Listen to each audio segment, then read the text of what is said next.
자, 이 노무현과 함께한 천일이란 책의 특징은 일기에 기반하고 있다는 거예요. 그래서 이 이정호 실장이 본인도 뭐 기록방 얘기도 하고 그러는데 매일매일 이 일기를 쓴 거야.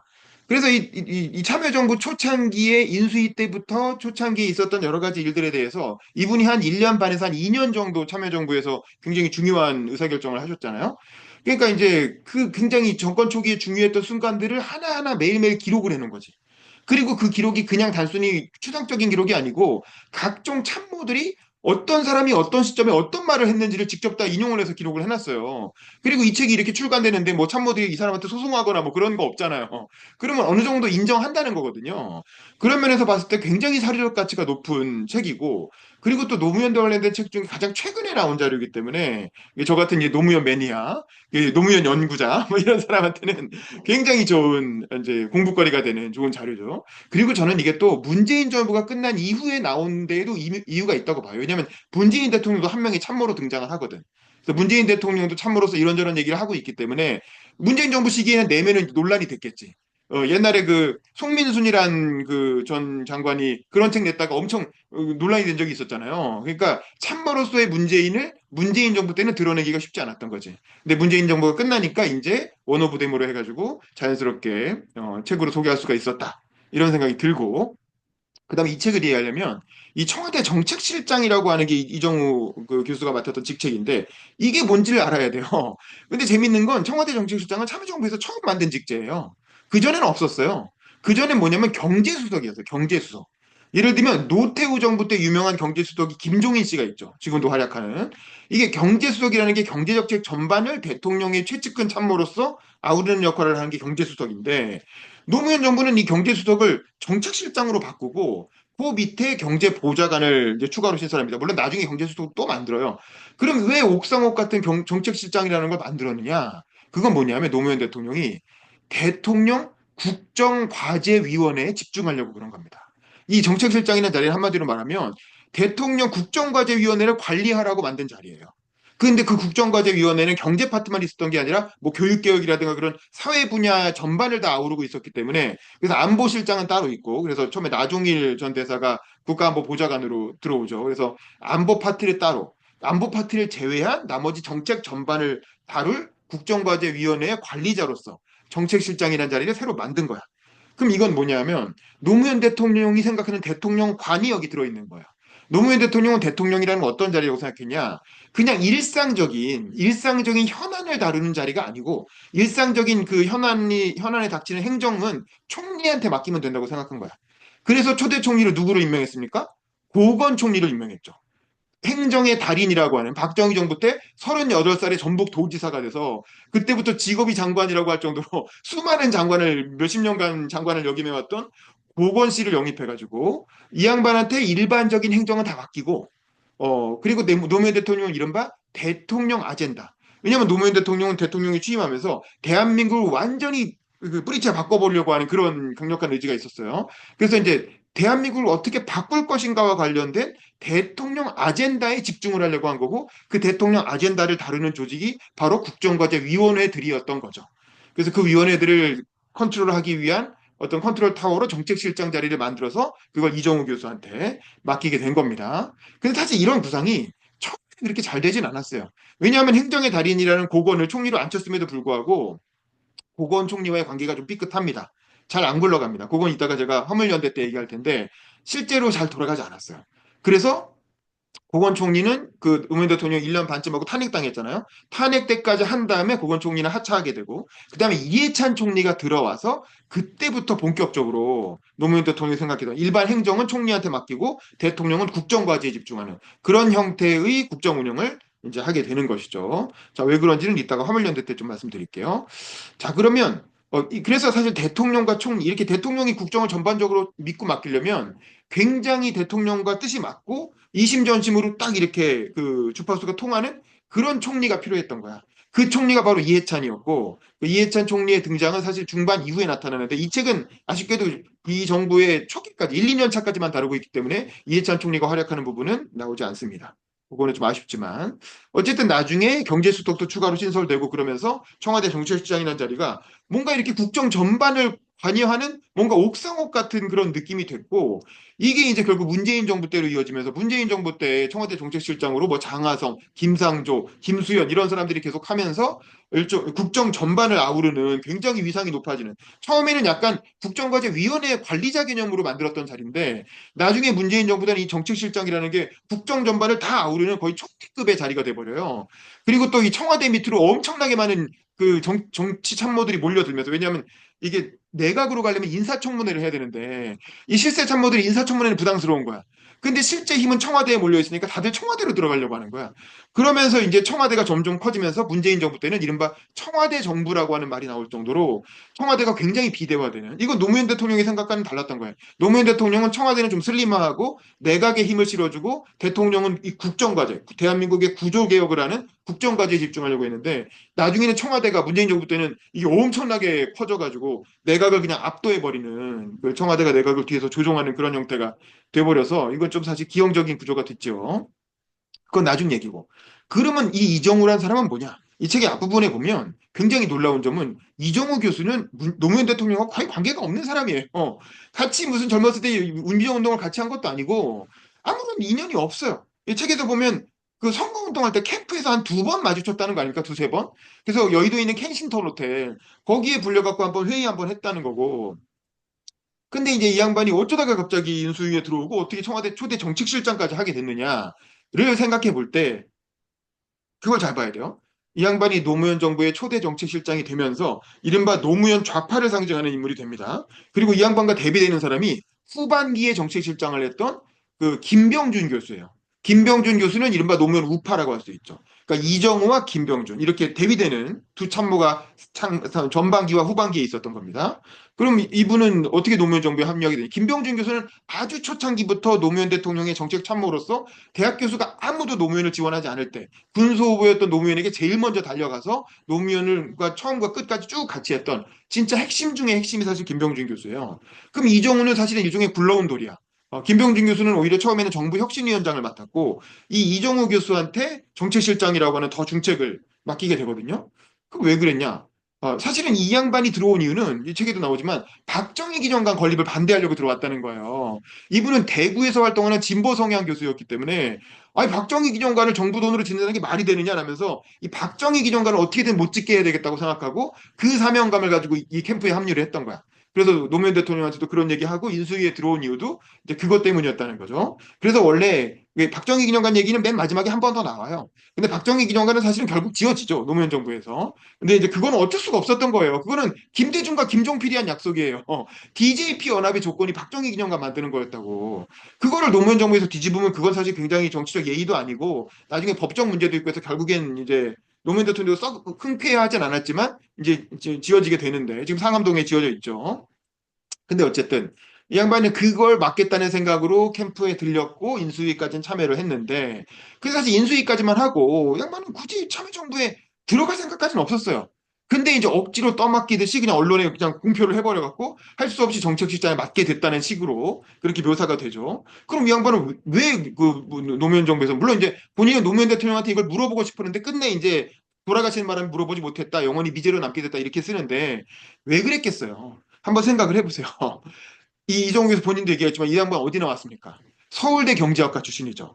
유학 어디 나왔어요? 미국 하버드대 출신이라는 거 아니에요? 그러니까 이 진보 진영의 경제학자 중에 서울대 나오고 하버드대 출신, 하버드 박사 출신이 이 양반밖에 없었던 거예요. 그러니까 그 당시 노무현 정부 이 진보 진영에서 쓸 수 있는 최고의 스펙을 가진 사람이었던 거야. 그러니까 이 정도는 이 청와대 정책실장이라고 내세워야, 그래야 중도층이나 보수층이 보기에도 그래도 뭐 청와대 정책실장 할 만한 사람이 했네. 그래서 사실 내심으로는 마음속으로는 더 가까웠던 건 김병준 교수 같은 사람이지. 근데 김병준 교수는 죄송한 말씀이지만 국민대 교수고 이렇게 대학이나 이런 게 좀 이정우 실장이 서울대 하버드에 비하면 아무래도 좀 떨어질 거 아니에요. 그러니까 바로 뽑네. 이분은 그래서 후반기에 내세운 거고 전반기에는 국민들을 납득시키기에 좋은 최고의 스펙을 가진 사람을 바로 영입해서 쓴 거다. 이건 마치 문재인 정부에서 장하성 교수, 고려대 나오고 미국 뭐 유학 갔다 온, 와튼스쿨 유학 갔다 온 그 장하성 교수를 정책실장으로 내세운 것과 비슷한 이제 그런 개념이라고 보시면 될 것 같아요. 어쨌든 이런 강력한 스펙을 가진 사람이었기 때문에 노무현 정부에서 초기에 중용을 했을 것으로 보인다. 그리고 또 하나는 이 역할 자체가 학자들을 관리하는 역할이었던 거예요. 그래서 앞부분에 나오는 게 지방 학자 중심의 인수위였다는 거잖아요. 뭐 노무현 정부의 인수위는. 근데 이제 그랬기 때문에 그런 이 대구에서 활동했던 학자인 이정우 교수가 그런 학자 중심의 인수위, 그 다음에 국정과제위원회까지 커버하기가 좋았던 거지. 그래서 이제 그런 학자들의 관리자로서 정책실장을 만들어서 이정우 교수한테 맡겼다. 원래는 그렇게까지 중요한 역할이라고 생각하진 않았던 것 같아. 왜냐하면 노무현 대통령 자체가 국정에 대해서 자기 나름대로 자신감이 있었기 때문에 본인이 정치를 하는 거고 그냥 일종의 자문해주는 사람 정도로 그 자문하는 참모 정도로 생각해서 임명을 했던 것 같아요. 근데 나중에는 점점 이게 자리가 만들어지니까 점점 거기에 권력이 모이면서 나중에는 굉장히 큰 이제 자리가 돼버리죠, 그 자리가. 근데 어쨌든 그러면 왜 노무현 정부는 이렇게 지방의 학자 위주의 인수위를 꾸릴 수밖에 없었느냐? 왜 그랬겠어요? 이게 참여정부의 아주 독특한 특징인데 참여정부는 원래 민주당에서 나온 정부지만 취임하자마자 민주당과의 관계가 깨져버렸어요. 왜냐하면 그 노무현 대통령은 민주당 내 소수파였고 민주당 내 주류는 동교동계였어요. 근데 동교동계는 경선 때 누구 지지했습니까? 이인재 지지했죠. 그리고 심지어 경선에서 노무현이 이겼는데 후단협이라는 걸 만들어서 막 흔들었죠. 그리고 나중엔 그 동교동계가 어떻게 됐습니까? 그 정몽준 지지로 가버렸잖아요. 김민석을 보내가지고. 그런데 또 그 정몽준이 대선 선거 하루 전날 갑자기 지지 철회를 해버린 바람에 그냥 그 동교동계, 민주당의 동교동계 몫이 턱으로 날아가 버린 거야. 그러면서 민주당 정권이긴 하지만 민주당 주류와 아무 관계없는 대통령이 나와버린 거야. 그러니까 노무현 대통령 입장에서는 민주당이 그 김대중 정부의 인맥을 쓸 수가 없게 된 거죠. 그러니까 민주당이 원래는 이게 보세요. 이번에 윤석열 정부를 보세요. 윤석열 정부도 이렇게 외부에서 갑자기 들어와서 당을 먹으니까 어떻게 합니까? 인수위를.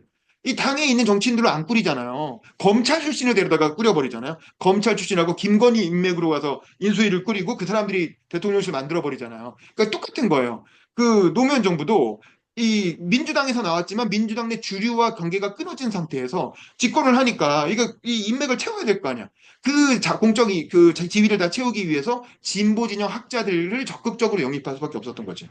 그게 사실은 노무현 정부의 어떻게 보면 그 태생적인 한계가 불러온 그런 결과였다고 볼 수 있고 거기에다가 이 책에 나오는 것처럼 노무현 대통령 자체가 굉장히 호학의 군주였다는 거죠. 사실 이 민주주의 대통령을 군주라고 표현하는 것 자체가 사실 좀 별로 좋은 건 아닌데 어쨌든 굉장히 공부하는 거 좋아하는 공부 매니아 그리고 학자들과의 교류도 굉장히 좋아하는 사람이었던 거죠.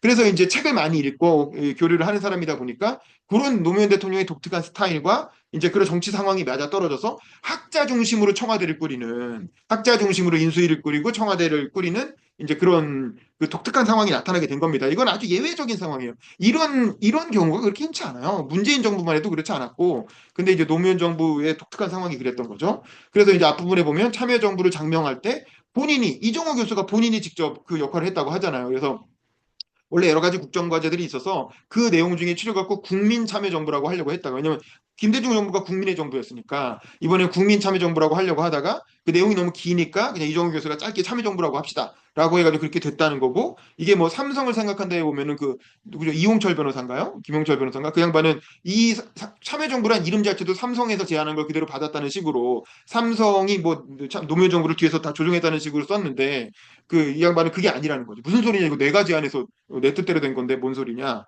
아, 이건 아마 이제 이 당시에 이광재 그 국정상황실장이 참여정부 세리 보고서를 갖고 와가지고 그 삼성 그 보고서를 갖고 와서 제안했다는 것 때문에 그런 소문이 난 것 같아요. 이제 근데 이제 뭐 여러 가지 요인 중에 그것도 하나 들어가긴 했겠죠. 근데 어쨌든 이종우 교수는 자기가 제안한 이름이다라고 얘기하고 있고 사실은 이런 식으로 정부에 어떤 가치를 붙여서 이름을 지은 건 그때가 마지막이에요. 그 이후에는 아예 그냥 정부의 이름 자체도 붙이지 않고 다 문재인 정부, 박근혜 정부, 이명박 정부, 윤석열 정부 아무 가치가 없는 거지. 근데 그래도 이 참여정부는 뭔가 해보려고 하는 가치를 담아서 정부 이름을 지었다는 거고 취임사에도 이종호 교수가 영향을 미쳐서 그 유명한 그 정의가 패배하고 기회주의가 득세하는 그런 풍토를 청산해야 된다라는 그 워딩을 취임사의 워딩을 본인이 넣었다는 거잖아요. 그래서 3.1절 기념사에도 그 얘기가 들어갔고 근데 이런 것들이 이제 진보 색채 그 참여정부 특유의 초창기 진보 색채를 고려해서 자기가 넣어가지고 되게 뿌듯하다는 식으로 얘기하는데 사실 이게 그 중도파나 보수 진영의 반발을 초창기부터 굉장히 가져온 효과는 있죠. 근데 이제 본인은 그런 거 생각 안 하고 그냥 자기 뜻이 관철된 것만 막 자랑을 하고 있습니다.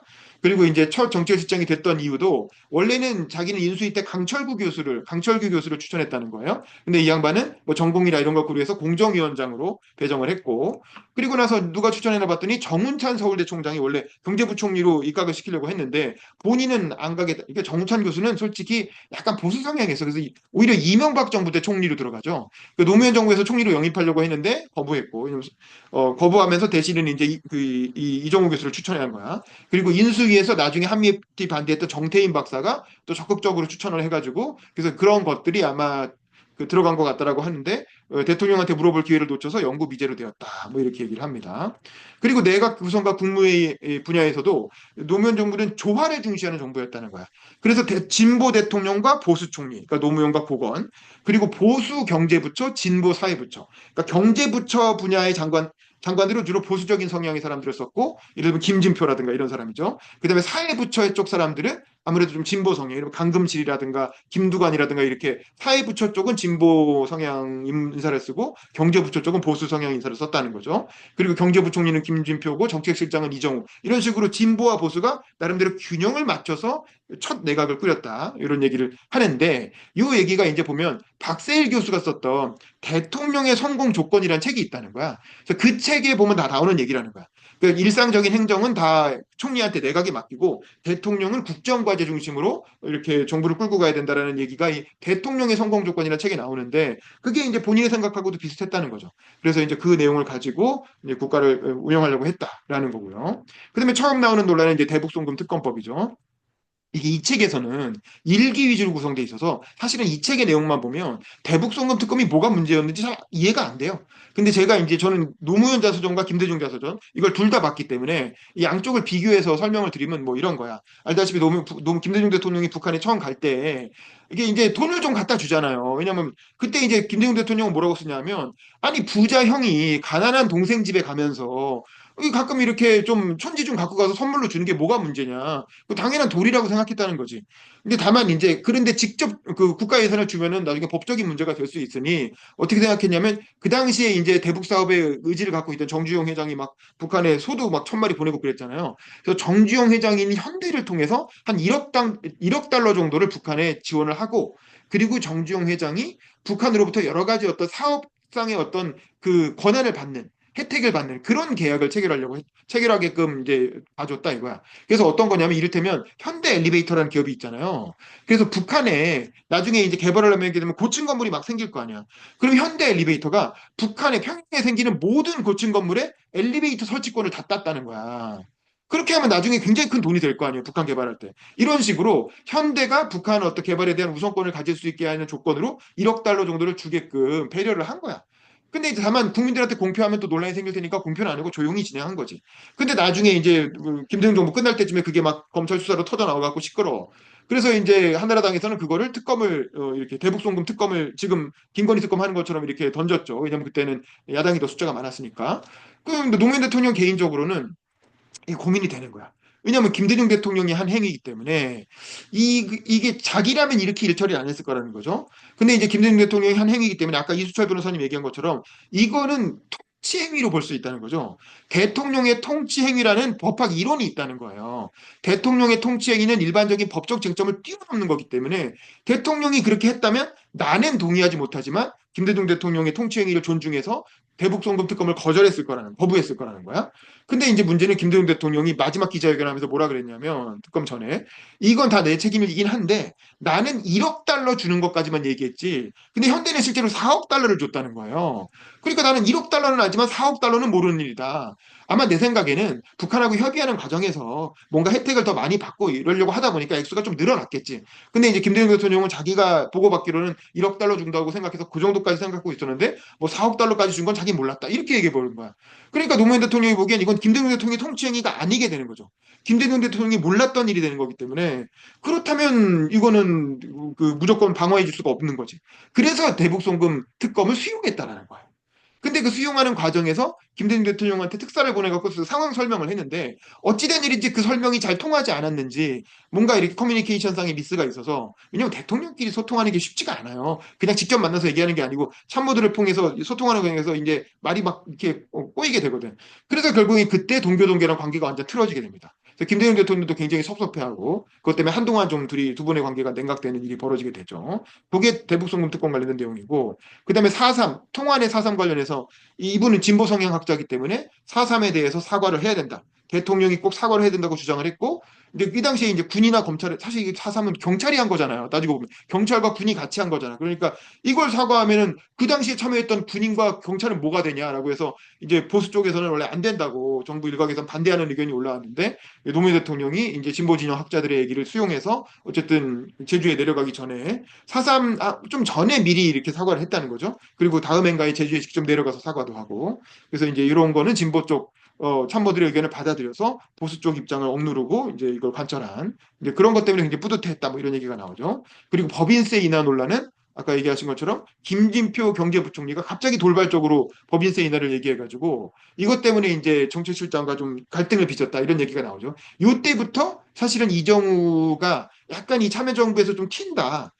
이제 김진표는 우파, 이정우는 좌파 이렇게 하면서 참여정부 안에 진보와 보수가 공존하고 있고 좌우 간의 갈등이 일어난다라고 하는 그런 프레임으로 그리고 보수 언론이 이제 이정우를 공격하기 시작하는 이제 그런 계기가 된 거죠. 물론 이 김진표 부총리는 나중에 김진표 씨도 얼마 최근에 그 회고록을 냈잖아요. 그래서 윤석열 관련 얘기가 들어가서 논란이 됐었는데 거기에는 이 부분은 자세히 안 나오는 것 같아요. 근데 저도 그 책 읽었는데 어쨌든 요거는 결과적으로 대통령이 법인세에는 세제 개편을 종합적으로 검토해야 된다라고 해가지고 일단 덮어놨죠. 이슈는 안 됐고 이런 논란이 있었고 그리고 또 하나 재밌는 점은 스티글리츠라고 하는 그 노벨상 탄 유명한 경제학자 미국의 약간 이제 진보 성향의 경제학자죠.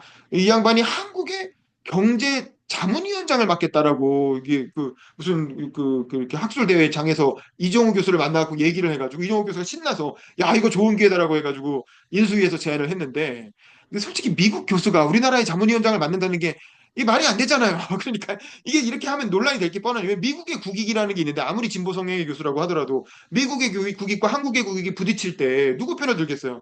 그러니까 인수위 안에서 6명 중에 4명이 반대하고 찬성은 아무도 없었다는 거 아닙니까? 그래서 이제 결국 흐지부지 되고 못했는데 이게 추천한 사람으로서는 참 아쉬운 일이다. 뭐 이런 식으로 언급하는 부분이 있죠. 이런 것도 일종의 비화겠죠. 그다음에 이제 장관 연수를 하면서 국정과제 토론을 했다는 얘기도 나오죠. 그러면서 여기서 허성관 행자부 장관이 이 언론의 가판 대응 폐지를 건의했다는데 이건 뒤에 나오니까 다시 얘기하고 또 공무원 다면 평가 얘기도 했다는 거죠. 근데 다면 평가는 진대재 그 장관이 이거는 기업에서는 이미 다 했는데 해봤는데 이게 인기 투표 같아 갖고 오히려 지금 기업에서는 폐지하는 추세다. 뭐 이런 얘기를 했다는 얘기들이 좀 나오고 그러면서 노무현 대통령이 마지막에 여기 모인 38명이 다 대통령이라는 생각으로 일을 해달라 뭐 이렇게 얘기했죠. 그러니까 노무현 대통령은 장관들한테 굉장히 힘을 많이 실어주려고 했어요. 그리고 장관들을 다 스타로 키워갖고 뭐 강금실이나 김두관이나 이런 사람들을 키워서 이제 일을 좀 시켜보려고 했는데 뭐 이렇게 그중에 그렇게 된 사람도 있고 안 된 사람도 있고 뭐 그렇죠. 그다음에 파격도 파격이라는 챕터에서는 여기서 이제 유명한 검사와의 대화 얘기가 나오고 검사와의 대화는 사실 저는 그렇게 성공한 건 아니라고 봐요. 검사와의 대화는 그렇게 할 게 아니라 진짜 검사들을 아래로부터 설득할 거였으면 비공개로 했어야지. 이게 TV 토론을 생중계를 해버리는 순간 검사들은 선배 검사들이 다 보고 있는데 이 노무현 대통령은 어쩌다 한 번 보는 거고 검사들은 맨날 같이 봐야 되잖아요. 그러면 아무래도 자기를 지켜보고 있는 그 선배 검사들 눈치를 보면서 얘기할 수밖에 없거든. 그래서 진짜 진솔한 소통을 원했으면 차라리 비공개 간담회를 했어야 되는데 좀 그 부분에서는 좀 약간 너무 앞서갔다라고 보고 그냥 진짜 공개 간담회를 할 거였으면 차라리 강금실 장관이 직접 하게 했어야지. 대통령이 나서지 말고. 근데 이제 그런 부분에서도 약간 좀 아쉬운 점이 있었다. 그리고 이제 청와대 앞길을 개방한다든가 또 대통령 별장에 했던 청남대를 개방한다든가 뭐 이런 것들이 다그 노무현 대통령의 어떤 파격적인 면모고 또 비주류 대통령, 이 비주류라는 건 딴 게 아니라 술을 안 먹는 대통령. 그러니까 노무현 대통령은 자기 임기 중에 거의 포도주 한 잔도 입에 안 대고 포도주 마실 때도 포도 주스를 대신 마시고 그랬다는 거 아닙니까? 왜냐면 대통령이라는 자리가 얼마나 막중한데 혹시라도 술에 취해갖고 중요한 위기 시에 잘못된 판단을 할 수도 있기 때문에 임기 내내 아예 술을 한 방울도 안 먹겠다는 생각으로 뭐 그렇게 실천을 했다는 식으로 나오는데 뭐 진짜인지 알 수 없지만 근데 지금 윤석열 대통령은 툭 한번 술을 마시고 만취하잖아요. 그러니까 이게 그거에 비하면 대통령직에 임하는 자세 자체가 이제 완전히 다르다고 할 수 있고 또 이정우 실장 같은 경우에는 또 종교 행사 자기도 원래 정치인들이 많이 불려다니는데 종교 행사도 안 갔다 이런 얘기가 나오죠. 그리고 또 하나 중요한 특징이 국정과제위원회죠. 그래서 이제 이 노무현 대통령은 소수 과제 집중형 대통령이라고 하는 그런 컨셉을 잡고 나는 소수의 국정과제에만 집중하겠다. 그리고 일반적인 행정 영역은 총리에게 맡기겠다고 했다는 거죠. 그래서 이제 주 1회 정도는 처음에 국정과제위원회를 만들면서 처음에 7개로 시작해서 12개까지 나중에 늘어났는데 이거를 마치 이제 이순신의 12척에 비유를 하죠. 그래서 이제 12개의 국정과제위원회를 만들어 놓고 일주일에 한 번씩 대통령이 주재하겠다고 한 거야. 근데 이제 교수들과 만나서 그 미래 우리나라를 어떻게 바꿀 것인지에 대한 뭐 동북아 시대위원회, 정부혁신위원회, 균형발전위원회 뭐 이런 것들이거든요. 다 어떻게 보면 뜬구름 잡는 얘기고 굉장히 큰 거대 담론인데 이거를 주 1회씩 회의를 하면 얼마나 힘들겠어요. 대통령이 힘들지만 거기 참여하는 교수들도 힘들 거 아니야. 그러니까 이게 나중에 월 1회로 갔다가 나중에는 결국 월 2, 3회씩 회의를 하게 됐다는 거죠. 그래서 이 이정우 교수가 재밌는 별명을 붙였죠. 노무현은 회의의 제왕이었다. 왜냐면 이 반지의 제왕이라는 영화가 있잖아요. 그래서 거기서 따와갖고 노무현 대통령은 회의의 제왕이다. 이렇게 얘기할 정도로 이 국정과제위원회를 통해서 어떤 이 국가 구조를 바꾸려고 하는 그런 거에 많이 힘을 쏟았다는 얘기가 나오고 그 국정과제위원회 중에 동북아시대위원회라는 게 있었는데 그 위원장 인선하는 얘기가 나오죠. 원래는 인수위에 아무개 교수를 추천했었는데 이게 노무현 대통령이 보더니 그 사람 아이디어 없어. 그래갖고 이제 바로 거부했고 그다음에 뭐 김재철 무역협회장, 현명관 삼성 부회장, 박성용 금호그룹 회장, 서두칠 사장 뭐 이런 사람들 다양한 사람들이 검토가 되다가 결국에는 그때 탱크주의라는 광고, TV 광고 기억나세요? 탱크주의 해가지고 뭐 탱크 빵 나오고 뭐 그런 광고 있었잖아요. 그 광고로 유명했던 배순훈 전 대우전자 사장. 이 사람으로 낙점이 돼서 동북아시대위원회가 출범했다. 뭐 이런 얘기가 나오죠. 요걸 이렇게 인선하는 과정에서 이종우 교수가 많이 개입했기 때문에 요 부분에 대해서 자세히 서술한 거고. 그다음에 업무 보고도 토론식으로 했다는 거지. 그래서 이제 이 업무 보고 때 논의됐던 게 특히 이제 행정자치부가 갖고 있는 한 1조 8천억 원 정도 되는 2조 원 정도 되는 이른바 특교세. 특교세가 9.1% 정도 됐는데 이게 약간 선집성 예산이라 이게 문제라고 해가지고 이 토론 과정에서 깎았다는 거 아닙니까? 그래서 특교세 9.1%였던 걸 5%까지 대폭 이제 축소를 했다는 거죠. 사실 이거는 행자부의 어떤 그 이렇게 그 먹잇감 같은 건데 이걸 깎은 건 행자부 장관이었던 김두관 장관이 본인이 스스로 자기 부처 예산을 깎은 거니까 김두관 장관 특유의 어떤 개혁성이 아니었으면 하기 어려웠은 일이다라는 얘기고. 그래서 이 참여정부는 이 부처 보고를 할 때마다 그 장관뿐만 아니라 각 부 국장들이 있잖아요. 그 부처의 행자부 보고면 행자부 국장들 다 오라 그러고, 뭐 복지부 보고면 복지부 국장 다 오라 그래서 국장들 다 모아놓고 수십 명이 앉아서 토론식 보고를 했다는 거야. 근데 최근에 윤석열 정부 기사를 보니까 윤석열 정부는 부처별 보고를 받을 때 총리하고 장관하고 비서실장하고 대통령하고 이렇게 해서 네 다섯 명이 단촐하게 보고를 받는다는 거죠. 거기서 무슨 토론이 되겠느냐라는 거 하나. 그다음에 이 공무원들 입장에서는 대통령 얼굴 하나 한번 보는 게 굉장히 큰 어떤 이렇게 그 사기 진작에 도움이 된다는 거예요. 이 국장급들만 돼도 대통령 얼굴 보기가 어렵잖아요. 그래서 이 부처 업무 보고 할 때라도 한번 다 오라 그래갖고 청와대 들어가서 대통령 얼굴 한번 보여주는 게 이 으쌰으쌰 하는 힘이 되는데 그걸 안 하면 사실 공무원들 사기가 떨어진다. 뭐 이런 조언도 윤석열 정부한테 살짝 하는 부분이 있죠. 그다음에 이장은 천하 대란의 시대야. 그러니까 이 노무현 정부는 지금 와서 돌이켜보면 물론 지금도 우리나라가 언제 뭐 대란이 아닌 적이 있냐면은 굉장히 그 이렇게 그 여러 가지 논란이 많은 시대였죠. 그러면서 노무현 정부에 있었던 다양한 논란들에 대해서 하나하나 초창기의 논란들을 짚어주는 부분인데 일단 처음에는 핵폐기장 논란이 있었죠. 그래서 이 양성자 가속기 사업과 핵폐기장 문제를 엮어가지고 같이 해결해 보려고 했는데 이거를 부안에 억지로 이렇게 부안 군수가 군민들의 동의도 얻지 않고 억지로 유치를 했다가 거기서 엄청난 폭력 사태가 일어나가지고 부안 국민들이 뭐 이렇게 가스통 불태우고 뭐 난리 거의 뭐 부망쟁 수준의 엄청난 폭동이 일어났었어요. 그래서 결국엔 그것 때문에 그 이렇게 기억하시겠지만 핵폐기장을 못하고 쩔쩔매다가 나중에 결국 몇 년 뒤에 이해찬 총리가 들어오고 나서 아래로부터 결국 이제 각 여기에 한수원도 보내주고 거기에 양성자 가속기 사업도 덤으로 얹어줘서 이거 맡을 지자체 이렇게 공모해가지고 아무나 지원해라 그래서 공모를 받아가지고 투표를 통해서 찬성률이 가장 높은 지역에 주겠다고 해서 주민 투표를 통해서 결정을 했죠. 그래갖고 경주로 가게 됐죠. 이거는 나중에 이해찬 총리가 이걸 푼 리더십을 민주적 리더십을 보여준 사례라고 할 수 있고 그다음에 삼성이 수도권에 공장을 증설하려고 했다는 거야. 그 삼성이나 LG 같은 대기업들이 그냥 수도권에 짓지 않으면은 인재들이 안 가니까 지방. 근데 이제 이게 그 노무현 정부는 균형 발전을 내세웠기 때문에 아니 지역 균형 차원에서 삼성 같은 좋은 회사가 자꾸 수도권에만 공장을 지으면 인재들이 자꾸 수도권으로 올 거 아니에요. 그러니까 수도권에 짓지 말고 나중에 지어라. 그리고 좀 지방의 공단을 먼저 만들고 수도권에 삼성 공장은 나중에 짓자고 해서 조건부 반대를 했는데 이때 이건희 회장이 상당히 이정우 실장에 대해서 앙심을 품고 이제 이정우 실장을 공격하기 시작했다는 거죠. 그러면서 이제 삼성이 중심이 돼서 이정우에 대한 공격을 했다는 얘기가 나오고 그다음에 이제 또 카드 대란이 있었죠. 이 카드 대란이라는 건 사실은 이 김대중 정부의 굉장히 큰 정책 실패예요. 임기 말에 김대중 대통령도 본인 자서전에 이 카드 대란 방조한 건 잘못이었다라고 얘기를 하는데 이게 이제 그 당시에 여러 가지 경기부양책을 쓰는 과정에서 부동산 거품을 일으킨 것과 카드 대란 이 두 가지로 경기부양책을 쓴 건데 김대중 정부 말에 이게 이제 노무현 정부 초기에 엄청나게 터져 나오죠. 근데 가장 큰 문제는 카드 사용을 활성화함으로써 현금을 쓸 때는 이 세금이 잘 안 거치잖아요. 사람들이 돈을 주고받은 내역이 잘 안 보이니까. 근데 카드를 쓰면 투명하게 나오잖아. 그러니까 세금 걷기가 좋거든요. 경제가 투명해지는 효과는 있어요. 근데 문제는 이거를 길에서 가두 모집을 가능하게 해준 거야. 그러니까 길거리에서 아무 신용이 없는 사람들을 그냥 붙잡고 이름이랑 신분증만 보여주면 카드 하나씩 발급해주고 막 그랬잖아요. 그래서 한 사람이 카드 네다섯 개씩 가지고 그걸 돌려막기 하면서 막 돈을 대출받아갖고 막 쓰지 않았습니까? 젊은 사람들도 카드 발급받아갖고 그걸로 막 이렇게 유흥에 쓰고 그러면서 엄청난 거품이 일어났고 그게 이제 그 참여정부 초창기에 빵 하고 터지면서 이른바 이제 이렇게 그 카드 대란이 일어납니다. 그래서 이걸 해결하기 위해서 진보 진영 학자들이 다 모여갖고 뭐 나중에 정책실장하는 김상조, 장하성, 뭐 유종일, 뭐 이동걸 이런 사람들이 다 같이 모여서 회의를 했다는 거 아닙니까? 그래서 이제 김상조나 장하성 같은 사람들은 그 부실 카드 회사는 다 망하게 해야 된다. 뭐 이렇게 주장을 했는데 이동걸이 강력하게 반대해가지고 아 그렇게 하면 큰일 난다 이렇게 해서 결국에는 배드뱅크라는 제도를 만들어갖고 어찌어찌해서 카드 대란을 해결했는데 이거는 이제 그 학자들의 그 덕이었다라고 이제 좀 자랑하는 그런 부분이 나오죠. 그리고 아까 얘기했던 화물연대 파업. 이 화물연대 파업은 이렇게 된 거예요. 이게 이제 노무현 정부 초창기에 화물연대는 원래부터 불만이 많았어요. 화물연대 그래서 윤석열 정부 들어와서도 파업을 했잖아요.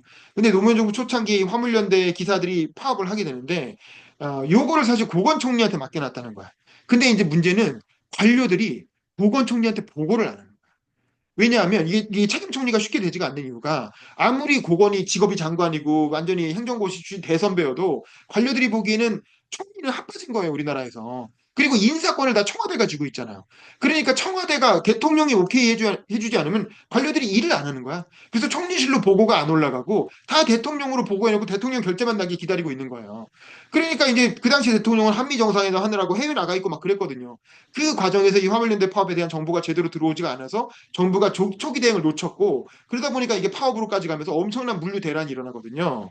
그래서 결국에는 대통령실이 노무현 대통령이 미국에 있으면서 그거 보고받고 엄청 화를 내면서 들어와가지고 나중에 결국엔 대통령실이 직접 나서서 움직이니까 그때서야 이제 관료들이 움직이기 시작해서 결국에는 뭐 이미 파업이 돼가지고 물류 대란이 일어나는 상황이기 때문에 사실상 이제 화물연대가 하는 말을 다 들어주는 형식으로 뭐 타협을 했다고는 하지만 결국 화물연대가 승리하는 그런 이제 방식으로 끝나게 됐고 그래서 화물연대라고 하는 게 엄청난 효능감을 가지게 됐죠. 그러면서 조합원도 많이 늘고 화물연대 사회적 지도 높아졌다라고 합니다. 다만 이 사건을 겪으면서 정부에서는 아 이게 화물연대 사업자들한테 업무 개시 명령을 내릴 수 있게 법을 바꿔가지고 그래서 이 덕분에 윤석열 정부 초창기에 화물연대가 또 파업했을 때 그 업무 개시 명령으로 화물연대를 신속하게 조기에 진압할 수 있었던 거죠. 어쨌든 이제 뭐 그게 이렇게 법명교사가 됐고 그다음에 방일 외교하면서 이제 처음에는 이제 뭐 반미면 어쩌냐 뭐 이런 얘기했다가 어쨌든 미국 찾아가가지고 초창기에 외교 잘 하고 일본 가서 또 일본에서 이렇게 국회 연설도 하고 뭐 이런 얘기도 나옵니다. 그리고 윤영관하고 반기문이 이게 서울대 외교학과 선후배거든요. 근데 이게 사람이 인생지사 세웅지 말하는 게 윤영관은 초기 외교부 장관이었고 반기문은 안보 외교 보좌관이었거든요. 그러니까 윤영관은 장관이고 여기는 보좌관이니까 아무래도 윤영관 장관이 더 높아 보이잖아. 그러니까 윤영관 장관이 반기문 그 보좌관한테 막 이렇게 그 기내에서 대통령 전용기 안에서 막 이렇게 뭐라고 혼냈다는 거야. 그랬더니 그 이정호 실장이 같은 청와대 참보니까 쓰고 와가지고 반기문 보좌관이 아, 저 양반 나보다 외교가 한참 후배인데 이렇게 얘기했다는 거예요. 근데 저기 장관이고 자기는 보좌관이니까 할 수 없이 이제 이렇게 됐는데 결국에는 윤영관 장관은 한 1년도 못하고 장관 잘리고 근데 반기문은 나중에 유엔 사무총장 됐잖아요. 그러니까 참 사람 일이라는 건 모르는 거야. 그때는 또 이렇게 됐다가 나중에 또 관계가 완전히 역전됐죠. 그리고 또 철도 구조 개혁한 얘기도 나오고 우리가 지금 그 당시 고속철을 처음 만들면서 일반 철도와 고속철도의 관계를 어떻게 할 것이냐 상하 분리를 어떻게 할 것이냐 뭐 이런 논란이 많이 있었다는 건데 뭐 지금 와서 우리가 이걸 자세히 알 필요는 없지만 어쨌든 이거를 여러 가지 회의를 통해서 결국 결론을 내려갔고 결국에는 일반 철도와 고속철도가 경쟁하지 않고 통합하는 방향으로 하고 또 상하는 분리하는 방향으로 해서 고속철 시대가 2004년부터 시작됐다. 뭐 그런 얘기가 나오고 또 하나 굉장히 뼈아픈 부분이 여기서부터 노무현 정부와 진보 진영과의 관계가 나와요. 뭐냐면 나이스 논란이에요. 나이스 논란. 이게 보면 전교조가 노무현 정부는 진보 누가 봐도 대한민국에서 그래도 가장 진보적인 세력이 단독 집권을 한 최초의 사례였잖아. 그러면 좀 정교조나 민주노총하고 좀 잘 지냈으면 좋았을 텐데 초창기부터 다 관계가 틀어져 버립니다. 왜냐하면 처음부터 전교조가 이 노무현 정부는 아마 김대중 정부 때부터 했던 거겠죠. 이 나이스라고 하는 그 교육 정보 시스템을 학교에 전면적으로 도입을 해요. 노무현 대통령은 얼리 어답터였기 때문에 그런 새로운 기술을 굉장히 빨리 받아들이는 편이었어요. 그래서 청와대 안에도 이지원이라고 해가지고 전자결제 시스템을 만들어서 막 청와대부터 도입하잖아요. 그 나이스라는 건 이 학교판 전자결제잖아요. 그 학교 안에서 중고등학교에서 다 전자결제를 하게끔 초중등학교에 딱 이렇게 그 시스템 들어온 건데 이거를 전교조가 반대를 한 거야. 그러니까 지금 생각하면 나이스 다 쓰거든요. 인지는 완전히 제도화돼가지고 모든 학교가 나이스를 아무렇지도 않게 다 쓰고 있어요. 근데 이 당시 전교조가 왜 이걸 반대했냐면 이게 신자유주의적 개혁이라는 거야. 이렇게 해가지고 개인 정보를 막 다 이렇게 어디에 입력하고 이렇게 정보를 국가가 다 통제하고 이러는 게 이게 왜 신자유주의입니까? 근데 아무리 생각해도 이해가 안 되는데 이걸 신자유주의적 구조개혁이라 그래갖고 이 나이스 도입을 반대하는 투쟁을 한 거예요. 노무현 정부에 대해서. 그러면서 노무현 정부랑 초창기에 정교조가 완전히 틀어져 버린 거예요. 근데 이게 나중에 3, 4장에서 나오지만 교육개혁의 동력을 굉장히 상실하는 결과를 가져옵니다. 사실 진보 진영이 노무현 정부를 통해서 본인들이 하고 싶었던 굉장히 진보적인 교육개혁들을 많이 할 수가 있었는데 그 진보 진영 교육계에 가장 큰 힘을 갖고 있던 전교조는 지금은 많이 약해졌지만 그때만 해도 그 뭐 천지거부 운동이나 참교육 운동을 통해서 굉장히 국민들의 신망을 받고 있었거든요. 그 전교조가 굉장히 좋은 힘을 갖고 있으면서 교육개혁을 하는 방향으로 노무현 정부가 협력했으면 좋았을 텐데 아무 의미 없이 나이스 투쟁을 하느라고 나이스 반대 운동을 하느라고 노무현 정부가 완전 관계가 틀어져 버린 거야. 그 노무현 대통령은 또 이 양반이 또 이렇게 그 밀리는 사람이 아니잖아요. 전교조가 자기가 보기엔 택도 안 되는 나이스 반대를 갖고 밀고 들어오니까 뭐라고 얘기하면 이건 아직 그때는 공개가 안 됐지만 이 책에 보면 비화로 한 1,000명쯤 교사 잘라도 된다. 자기 보기엔 이게 정신 이상한 사람들이다. 이거 가지고 막 반대하는 사람들이 한 1,000명쯤 잘라도 된다. 이렇게까지 얘기하면서 완전히 전교조와 관계가 탁 틀어져 버리는 거죠. 그러면서 이 나중에 뒤에 나오는 입시제도 개혁이라든가 다양한 어떤 전교조가 하고자 했던 진보 진영이 하고자 했던 교육 개혁을 할 수 있는 동력을 완전히 잃어버리게 됩니다. 그러니까 이거는 사실은 그 이정호 교수가 한탄을 하잖아요. 전교조 사람들한테 지금 물어보고 싶다. 나이스가 그렇게까지 반대했어야 되는 거였는지. 왜냐면 지금 아무렇지도 않게 다 쓰거든.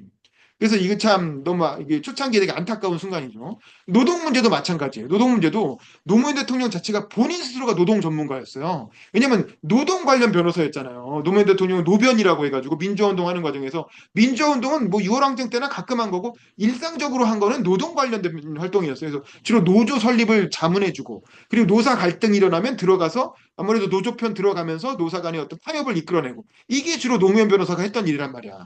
그리고 노무현 대통령은 김대중 정부 때도 해수부 장관이 아니라 원래 그 노동부 장관을 하고 싶어 했어요. 근데 자리가 안 나갖고 해수부 장관을 한 거였고 그 정도로 본인 스스로가 노동 문제 전문가였고 그 나름대로 노동 문제에 대한 문제의식이 있었어요. 그래서 노동을 많이 편들어 주려고 했지. 그래서 초창기부터 그 근로감독관이라는 거 있잖아요. 그러니까 사측이 그 부당노동 행위 하는 거 잡아내는 일종의 노동경찰이라고 할 수 있는 근로감독관도 숫자를 대폭 늘리고 이런 식으로 해서 사실 친노동 정책을 쓰려고 했는데 이 문제는 노무현 대통령은 그렇다고 해서 무조건 노동편이 아니었고 노사 간의 합리적인 균형을 맞춰야 된다. 그래서 합리적 노사 관계를 강조했는데 이게 이제 민주노총 마음에 안 들었던 거지.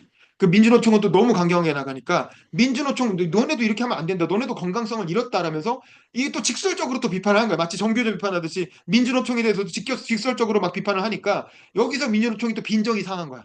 그래갖고 초창기부터 이 민주노총과의 관계가 노무현 정부가 또 틀어져 버립니다. 그러면서 전교조와 민주노총이라고 하는 굉장히 큰 대중동원력을 가진 진보 진영의 두 어떤 거대 노조와 참여정부가 초창기부터 관계가 나빠져 버려요. 그러면서 사실은 진보 진영을 적극적으로 동원할 수 있는 국정 동력으로 동원할 수 있는 어떤 그런 기대를 그 어떤 그 기회를 잃어버리게 되는 거죠. 이것도 굉장히 안타까운데 그 얘기는 나중에 뒤쪽에 또 나옵니다.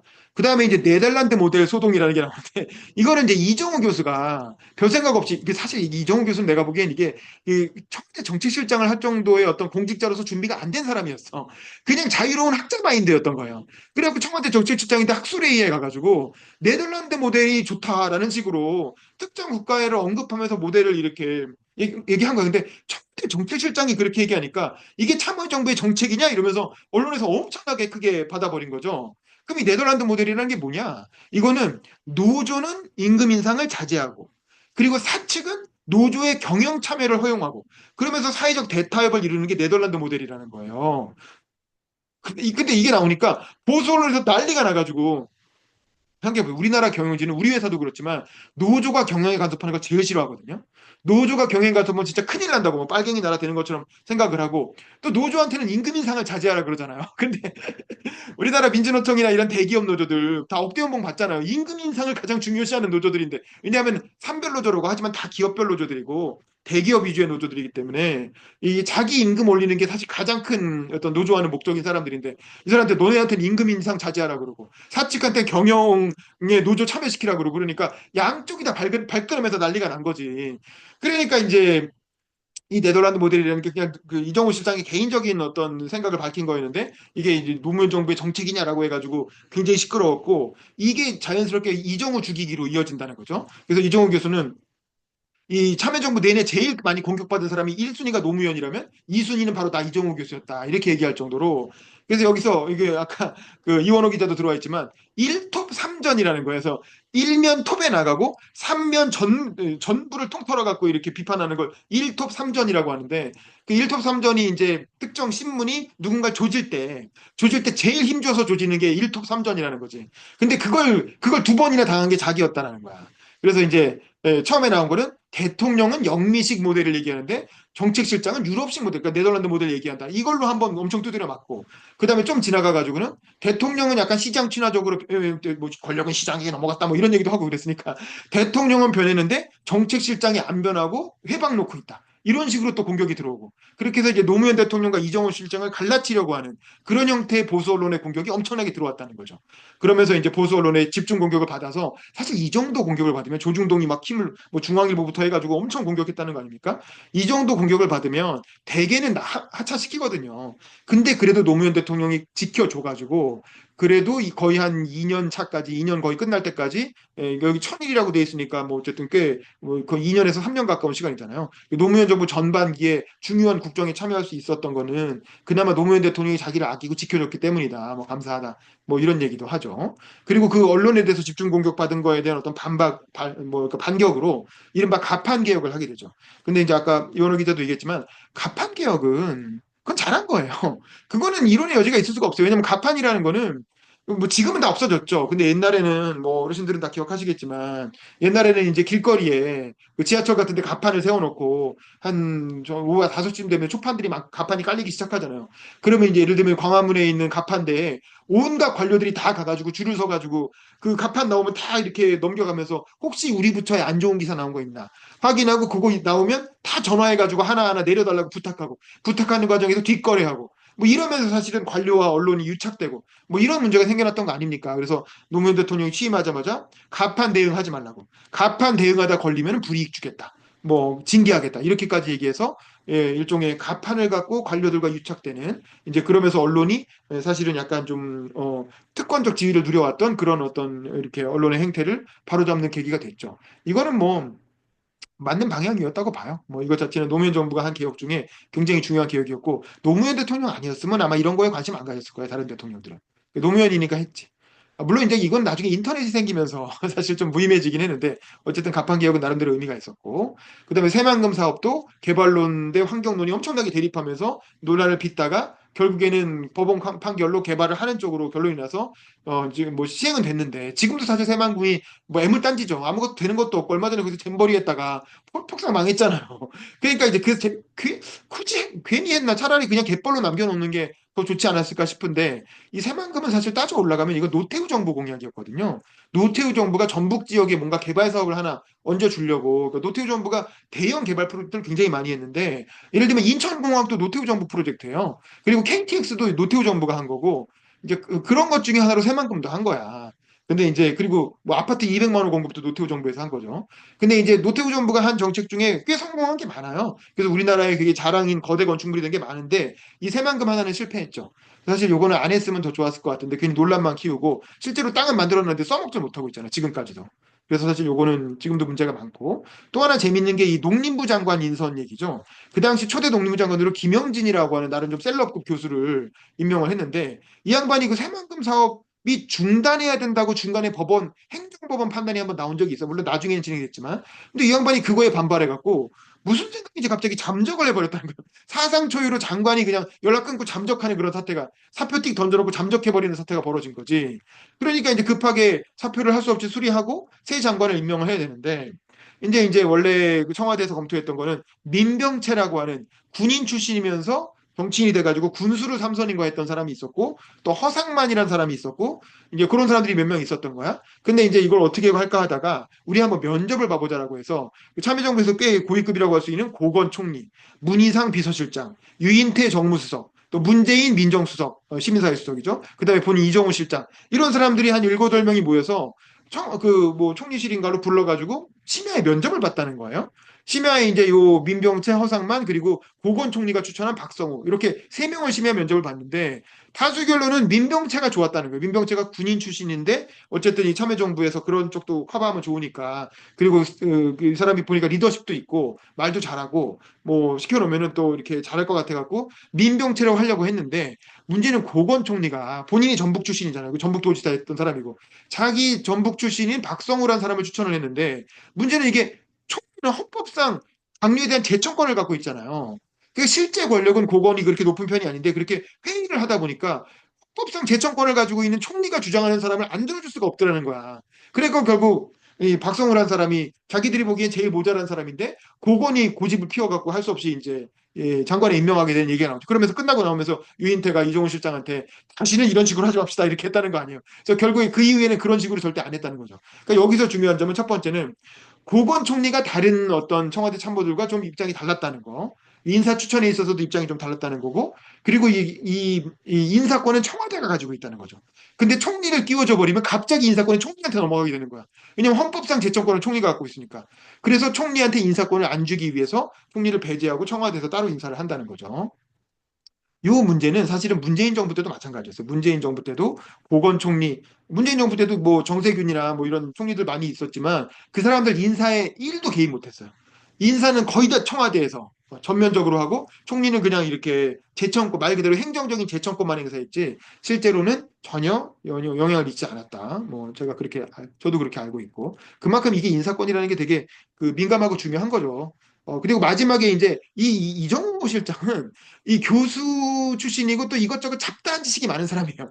이게 보면 그래서 노무현 대통령하고 커피 마시면서 그 잡다한 얘기가 엄청 많이 나오잖아요. 그러면서 이런저런 뭐그 참모 얘기할 때는 예형인가 형간가 자객 얘기도 한참 하고 따로 챕터를 만들어 갖고, 그다음에 또 황태성 얘기를 갑자기 하잖아요. 뜬금없이. 그러니까 황태성이 나중에 이제 그 박정희 때 내려가 간첩으로 내려와서 사형당해서 죽은 사람이잖아요. 그러면서 황태성이 박정희 장군 나를 꼭 죽여야겠어라는 이제 황태성에 관한 책 이렇게 소개하면서 자기가 대구 출신으로서 황태성이 되게 억울한 사람이었다. 그 사람을 좀 이제 좀 복권했으면 좋겠다. 뭐 이런 얘기도 이 책의 뒷부분에 뜬금없이 써놨죠. 그렇게 하면서 2권이 끝나는데 어쨌든 전체적으로 보면 이 책의 1, 2장은 참여정부 초창기에 그 노무현 대통령이 국가를 어떻게 끌고 가고자 했는가. 그리고 노무현 대통령이 생각했던 대통령상, 대통령의 역할, 이게 뭐였는지에 대해서 또 그 역할에 가장 중요한 역할을 했던 게 바로 이정호 교수였던 거죠.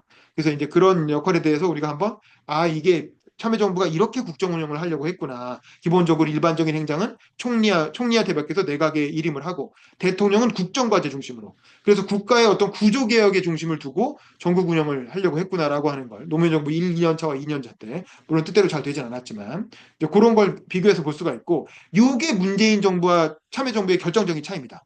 문재인 정부는 이 국정과제위원회라는 걸 그대로 이어받긴 했지만 거의 관여를 안 했어요. 저희 노무현 대통령은 한 달에 두세 번씩 국정과제위원회 회의를 직접 주재했다는 거잖아요. 근데 문재인 대통령은 솔직히 말하면 노무현 대통령과 굉장히 다른 스타일이었어요. 문재인 대통령은 현안 위주의 대통령이었어요. 왜냐하면 대통령이 취임하자마자 북한 미사일 위기가 터졌죠. 그다음에 일본이 갑자기 그 수출 보복을 했죠. 그래갖고 소부장 산업을 중단시켜 버렸잖아요. 그다음에 마지막에 코로나가 터졌죠. 그러니까 워낙 중요한 현안들이 다 터졌고 대통령 그 청와대가 그걸 다 책임을 져야 되는 구조였기 때문에 문재인 정부는 이렇게 구조개혁, 국가를 어떻게 바꾸겠다는 그런 미래 비전과 어떤 국정과제보다는, 그거는 제가 알기로 그 위원회를 만들어만 놓고 거의 3년에 한 번 들어갈까 말까였다는 거야. 그래서 어떤 위원회는 위원회 만들어 놓고 회의 한 번도 안 열다가 한 3년 차쯤 돼가지고 대통령이 한번 참여, 왜냐면 너무 안 하면 이상하니까 대통령한테 보여주기성으로 교수들 거의 회의도 안 하고 그냥 부처에서 만든 PPT 갖고 발표하는, 그리고 엄청 크게 세레머니, 그 문재인 정부는 의전을 되게 잘했죠. 그래서 엄청 큰 대형 행사로 해가지고 세레머니로 한번 발표하고 말았지. 그것도 교수들의 의견을 조금 참고하고 부처에서 주도해가지고 이렇게 했지. 위원회는 그냥 거치대로 만들어 놓고 거의 대통령이 신경을 안 썼다는 거예요. 그리고 주로 국정 현안 그때 터지는 뭐 미사일 문제, 남북 관계, 뭐 정상회담도 하고 막 그랬으니까 거기에다가 일본의 무역 보복, 그다음에 코로나 이런 거 챙기느라고 현안 위주의 대응을 했죠. 근데 사실 문재인 정부는 그리고 나니까 끝나고 나니까 도대체 문재인 정부 업적이 뭐야? 라고 하면 뭐 딱히 기억에 남는 게 없잖아요. 왜냐하면 생각해보면 북한 미사일 위기는 되게 잘못했으면 전쟁 나는 거였기 때문에 사력을 다해서 해결한 게 잘한 거예요. 남북 관계도 마찬가지고.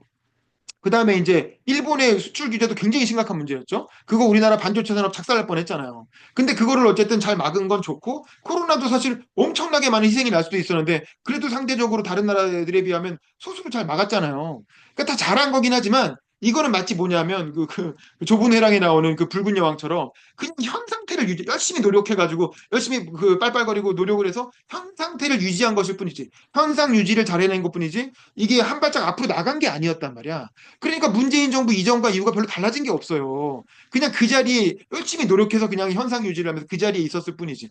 그러니까 국민들이 끝나고 나면 도대체 문재인 정부가 뭘 했어? 문재인 정부 기간 동안 대한민국이 뭐가 바뀌었어? 라고 하는 이제 의문을 가지게 되는 거야.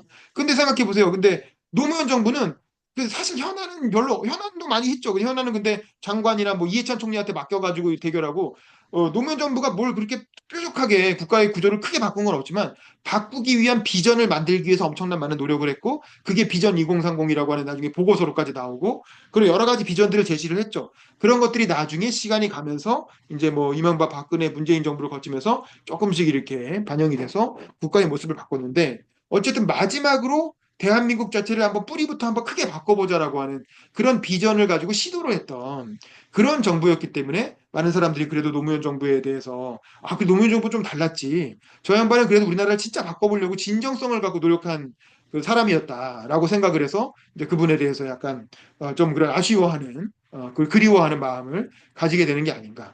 요 포인트가 문재인 정부와 노무현 정부를 가른 굉장히 다른 차별점이었다라는 생각이 들고 앞으로 누가 대통령이 되든 다음 대통령이 이런 노무현 정부 방식의 국정 운영에 대해서 좋은 점은 취하고 그리고 부족했던 점은 좀 걸러내고 그렇게 해서 어떤 새로운 어떤 방안을 찾아봐야 되지 않을까 뭐 그런 생각을 했습니다. 일단 여기까지 말씀을 드리고 또 여러분과 토론 나눠보도록 하겠습니다. 감사합니다.